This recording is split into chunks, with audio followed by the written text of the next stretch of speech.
This week's episode, sponsored for dailygiving.org, a great organization that gives out $1 a day on your behalf to tons of worthy organizations. I love it because I know every day someone's giving $1 for me. Check it out, dailygiving.org, dailygiving.org. So we're about to enter into the holiest day of the year, Yom Kippur. And if you've ever been involved with a program before, you know that there's a lot of thought that goes into the opening moments, right? Programs are like flights. It's really all about takeoff and landing. And when you have a program, even if it's like, a school program, Olympics, something, is a very important opening moment. It sets the tone. It frames the event. You never get a second chance to make a first impression. We're entering into the holiest day of the year.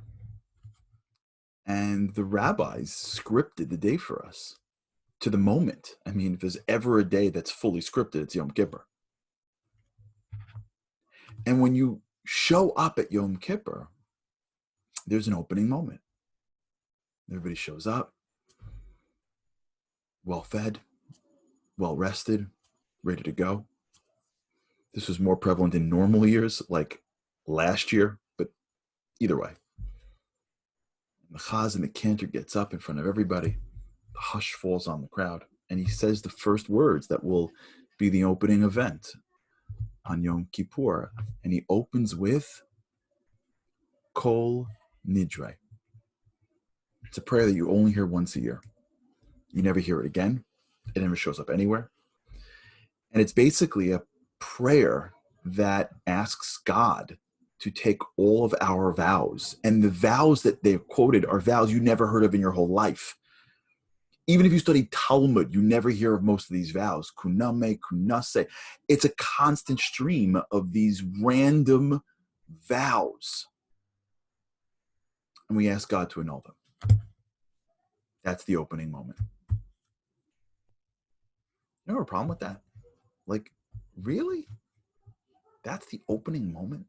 Like, that's it? You can't pick anything more inspiring than that? I mean, how about Shema Yisrael? How about Hashem Hu Elokim? God, Hashem is God. How about, I don't know, like a million other things that we have that we say all the time? Like, you can't think of anything more inspiring to frame the moment of the holiest day in the year than some prayer on vows that I don't know what this is. I probably didn't take one of those. Why am I even here for? And we just got started. What's going on? So I just gave this talk, this story over to a program in Momentum did, but I want to tell you the full story. I have the good fortune every year, with God's help, I should continue to go to Israel with 200 of the most incredible guys from around the world. Many of the guys never been to Israel before. Every year I'm blown away by so many of the guys. And every year there's something that happens that just knocks my socks off. So one year I'm at a trip, and it's Wednesday, and the way the trip basically rolls is that we're up north for 2 days, we come down to Jerusalem, and then Wednesday night's really the first time that I have a chance to breathe from the beginning of the trip on Monday. And outside the hotel that I'm staying in, there's a deck. I try on Wednesday to go outside and take a breath and think through the rest of the trip. And I'm outside on the deck, and I see one of the guys in the trip finishing up a very intense phone call. And he's done. He comes over to me and he says, "Do you mind if I sit?" I said, "Sure, please, So he sits down. I thought, you kid you not. He sits down, looks at me. I'm like, "Hi." He goes, "I separated from my wife." I'm like, "Okay, I'm Charlie." Sure. No, there was no runway to that line. He just it was like a helicopter. He just dropped the bomb. I'm like, "Oh, yeah, okay. Let's talk about this." So he says, "Do you mind if I'm like, "Yeah, sure. No, I don't mind anymore. You just, let's have this conversation." So he says, "I got on the trip, to be honest with you, and I didn't want to come." I'm like, "Okay." He said 5 years ago, my business that he was running basically collapsed. I don't remember the details, but he had a business and it fell apart, and he went through a lot of financial challenges. And he said the challenges in finance only was the first bit. Really, he brought that home, and his wife and he started to bring it home. And as a result, he started to increase the tension in his family, and they started fighting. And as opposed to sort of coalescing together, they just started drifting apart. And his wife got pregnant. And he thought that it would be a great thing. It would bring them together with a new child, and it would be, but when his child was born, he had really severe health issues. He didn't detail them, but that's what he said. And it only made it more tense. Treatments and doctors and responsibilities and sort of who's doing what and where. It only added more drama and more fuel to the fire. And at some point, it got too much. And they decided to separate. And he moved out of the house. And a buddy of his who had gone on a trip years before, who had come back on a trip in a role called a madrich, was pushing him. You got to come, you got to come, you got to come, you got to come, you got to come. And he's like, I'm not going to Israel. Like, you out of your mind? Like, I'm not mad at God. Like, I'm all pro God, but like, I haven't said hello since Hebrew school. Like, we're good. If I'm leaving my life, I'm going to an island somewhere. Like, I'm not going to Israel. But persistence really does work. And he's pushing and he's pushing and he's pushing. And the guy goes, fine, I'll come. So he lands in Israel. And in the second day that we're there, we get to go up to Tzfat. And in Tzfat, there is the mikveh of the Arizal. It's the holiest mikveh in the world.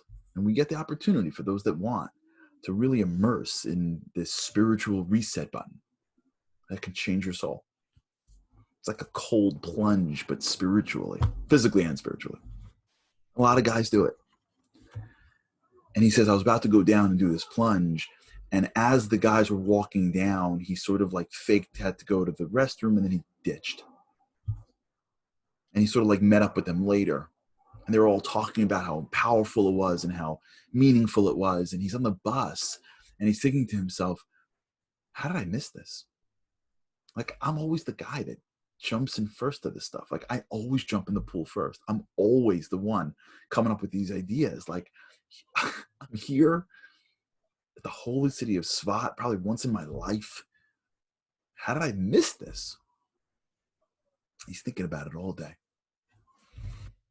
Next day, we go to the Western Wall. What we do on the Western Wall is we don't speak to God like in a Siddur with Hebrew words. We try to talk to God from our hearts in English. So we go to the wall, all of us together. We put our hands on the wall and we say, hi, Dad. And we just have a real conversation with God. And the whole group is walking down to the wall, and he's walking with the group, and he's saying to me now, he's saying, I feel nothing. The guy to my right is like overwhelmed. The guy to my left is so moved, and I feel like nothing. I have nothing. And I'm thinking to myself, if you show up in Israel and you miss the wall, man, come on. Are you like spiritually gone? Like, what's wrong with you? It's the wall. Something. And he gets to the wall and he just won't put his hand on that wall. He stands by the wall and he just starts to think about his life. And as he's thinking about his life, he thinks about his grandfather, his grandpa, he says.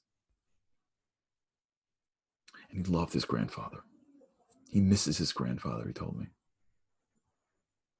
And he just thought about his life and how much he would go to him for everything and how he needs him more than ever now. And he says, well, if I don't know how to connect to God, I want to at least speak to my grandfather. I know he's up there. And he takes both of his hands and he puts it on the wall. And he starts saying, Grandpa, I need you. Grandpa, I need you. I don't know what's going on with me, man. Grandpa, I need you. I need you. I need you. I need you. I need you. And as he's saying that, he starts to feel an emotion build up. And he starts to cry. Uncontrollably crying. He said, I haven't cried in 5 years. And I can't stop.